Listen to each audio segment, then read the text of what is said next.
ano? Yung break na siya. Okay lang po.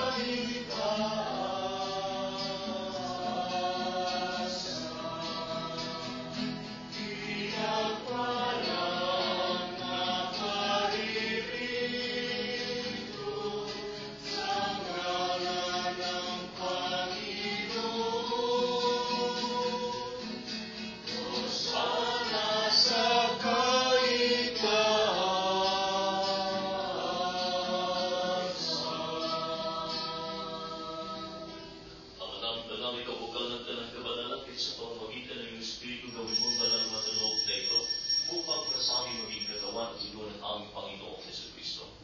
Bago nagkakis ang pusang loob na maging handog, hinawakan niyang tinapay, pinasalamatan ka niya, pinaghati-hati na iyon, iniabot sa kanyang mga alagad at sinabi, tanggapin ninyo lahat ito at kanin, ito ang aking katawan na ihahandog para sa iyo.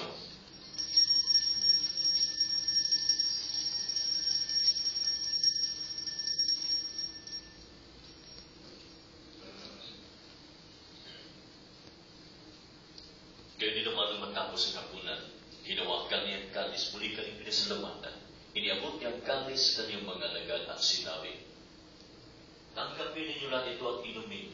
Ito ang kalis na aking dugo, nagbago at walang hanggang tipan ang aking dugo na iubuhos para sa inyo at para sa lahat.